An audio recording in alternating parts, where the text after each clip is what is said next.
بسم اللہ الرحمن الرحیم۔ اگر کوئی ملزم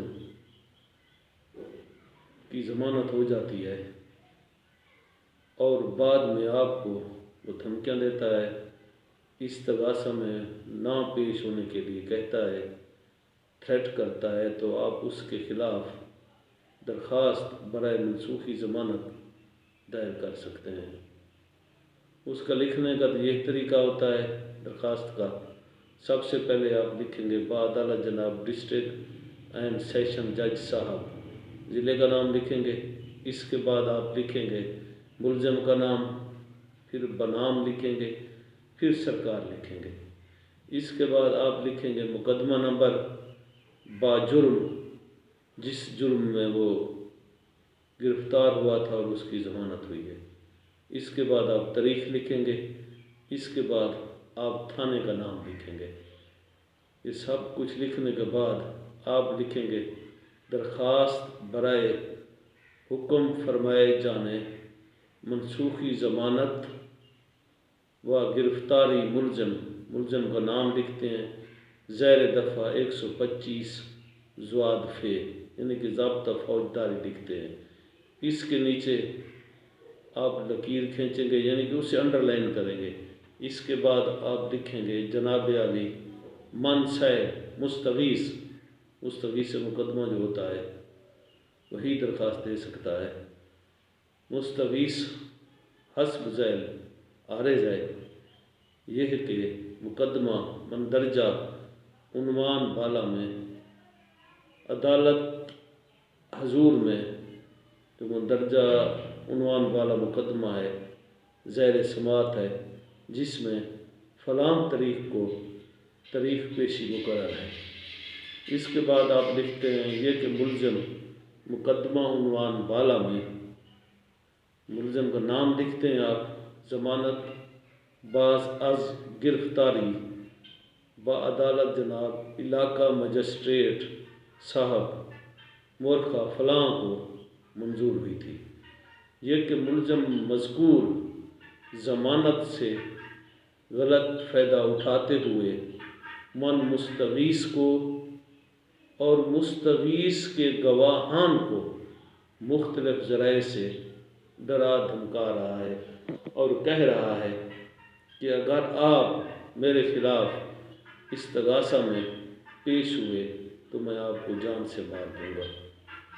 یہ کہ باوجوہات بالا ملزم کی ضمانت منسوخ فرماتے ہوئے گرفتار کیے جانے کا حکم صادر فرمایا جائے۔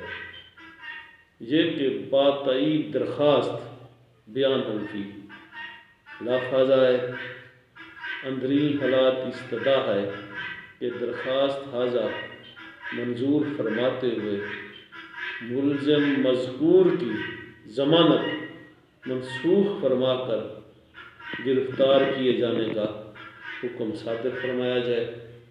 اینڈ پر آپ لکھیں گے عرضے کے بعد اس ملزم کا نام لکھتے ہیں، اس کی ولدیت لکھتے ہیں، اس کی ذات لکھتے ہیں، اس کا سکنہ لکھتے ہیں۔ اس کے بعد آپ اپنے سائن کریں گے، بذریعہ کونسل ہوگا تو آپ کونسل سائن کرے گا۔ اس کے بعد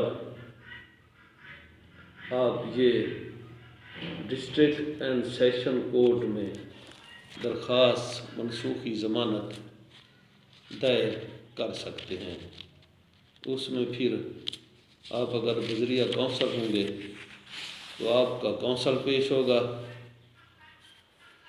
اگر آپ اصالتاً ہوں گے، خود ہوں گے، تو آپ خود پیش ہو کر جو کچھ کہنا چاہیں کہہ سکتے ہیں۔ اس کے بعد آپ کو میں درخواست جو ہوتی ہے زیر دفعہ 133 ضابطہ فوجداری کے متعلق بتاؤں گا کہ درخواست زیر دفعہ 133 کیسے لکھی جاتی ہے، کون سے جج سے سماعت کر سکتا ہے۔ جو آپ کا مجسٹریٹ ہوتا ہے، علاقے کا مجسٹریٹ ہوتا ہے، جس تھانہ کی حدود میں آپ رہ رہے ہوتے ہیں وہی سماعت کر سکتا ہے۔ آپ سب سے پہلے لکھیں گے بعدالت جناب علاقہ مجسٹریٹ صاحب درجہ اول، ضلع کا نام لکھتے ہیں، پھر وہ جو بندہ درخواست دے رہا ہوتا ہے، کمپلیننٹ ہوتا ہے، درخواست دینے والا ہوتا ہے، اس کا نام لکھیں گے، اس کی ولدیت لکھیں گے، اس کی ذات لکھیں گے، اس کا سکنہ لکھیں گے، اس کی تحصیل کا نام لکھیں گے، اس کے ضلع کا نام لکھیں گے، پھر آپ لکھیں گے بنام جس کے خلاف دے رہا ہو، فرض کیا ٹی ایم او کے خلاف دے رہا ہے تو آپ نمبر 1 پر لکھیں گے ٹی ایم او، جس جگہ کا ٹی ایم او اس ایریا کو لگتا ہے اس سے مخاطب کریں گے اس سٹی کو۔ نمبر 2 پر لکھیں گے in charge water supply, water supply کا پرابلم ہوگا تو واٹر سپلائی لکھیں گے۔ اس کے بعد لکھیں گے آپ درخواست زیر دفعہ 133 ضابطہ فوجداری بابت ختم کیے جانے lacking pipe line water supply. Water supply کے حوالے سے کیونکہ آپ درخواست لکھ رہے ہیں، کمپلینٹ کر رہے ہیں، تو اس کے بعد آپ لکھیں گے جناب اعلیٰ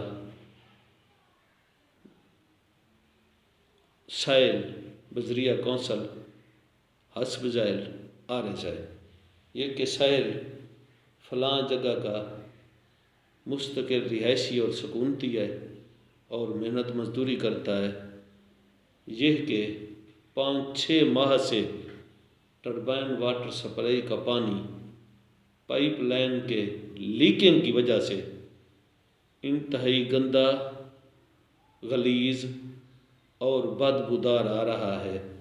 بعض لوگ بدبودار پانی کو استعمال نہیں کرتے، جس کی وجہ سے پانی بہر گلیوں میں جوہر اور دریا کا سماں پیش کرتا ہے، جس سے نہ صرف گزرنا محال ہو جاتا ہے بلکہ مختلف قسم کی موذی اور وبائی بیماریاں پھوٹنے کا بھی شدید خطرہ ہے۔ نیکسٹ آپ لکھیں گے یہ کہ مسئول علیہم کو متعدد بار اس بابت آگاہ کیا گیا۔ مسئول علیہم اس میں ٹی ایم او والے ہوتے ہیں، اس کو مسئول علیہم کہیں گے، مگر تاحال کسی قسم کی کوئی پیش رفت نہ ہوئی ہے یا نہ کی گئی ہے۔ اس کے بعد آپ لکھیں گے کہ یہ کہ درخواست ہذا کی منظوری کہ عدالت حضور والا کو وسیع تر اختیارات حاصل ہیں۔ اینڈ پر آپ لکھیں گے کوئی درخواست بھی دیتے ہیں تو اس میں بیان حلفی کا ذکر کرنا ضروری ہوتا ہے۔ اس کے بعد آپ لکھتے ہیں یہ کہ باتائید درخواست بیان حلفی لفظ ہے۔ اینڈ پر آپ لکھیں گے کہ اندری حالات استدعا ہے کہ درخواست ہذا منظور فرماتے ہوئے مسئول علیہم کو، یعنی کہ مسئول علیہم ہوتا ہے ٹی ایم او والے کو، حکم صادر فرمایا جائے کہ وہ پائپ جو لیک ہو رہا ہے وہی پائپ لیکنگ ختم کر کے صاف و شفاف پانی فراہم کرے۔ اینڈ پر پھر آپ لکھیں گے عرضے کے بعد آپ درخواست گزار کا نام لکھتے ہیں، اس کی ولدیت لکھتے ہیں، اس کی ذات لکھتے ہیں، اس کا سکنہ لکھتے ہیں، اس کی تحصیل لکھتے ہیں، اس کا ضلع لکھتے ہیں، پھر جو مطلوبہ ڈاکومنٹس ہوتے ہیں جیسے جہاں سے لیک ہو رہی ہے یا گندا پانی کھڑا ہے اس کی آپ پکچر لے سکتے ہیں اور وہ بھی اس درخواست کے ساتھ لگا کر آپ علاقہ مجسٹریٹ کو یہ درخواست گزار سکتے ہیں۔ شکریہ۔